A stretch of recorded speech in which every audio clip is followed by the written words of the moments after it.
এইভাবে আসলে কাজ করে না আমাদের ব্রেন। একটা সিস্টেমের মধ্যে দিয়ে যেতে হবে।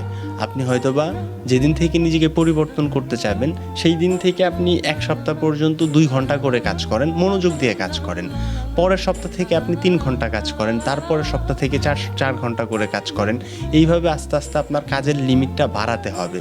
এইভাবে কাজ করে না যে কালকে থেকেই আমি ১০-১২ ঘন্টা করে কাজও করব, জিমও করব, আবার হচ্ছে যে হেলদি খাওয়াও খাবো, আমি বইও পড়বো। এইভাবে কাজ করে না। ব্রেইনের একটা লিমিটেশন আছে। আপনি আস্তে, আস্তে করে আপনার ব্রেনের লিমিটেশনটা বাড়াতে পারবেন। হুট করেই আপনি যদি ভাবেন যে ১০-১২ ঘন্টা কাজ করবেন আর সব প্রোডাক্টিভ কাজ একদিন থেকেই শুরু করবেন, তাহলে আপনি ফেল করবেন আবার।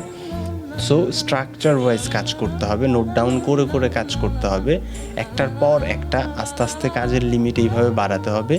হুট করেই অনেক ধরনের প্রেশার ব্রেনের উপরে দিলে আপনার ব্রেন হ্যাং করবে আর আপনি আবার হ্যাং করবেন।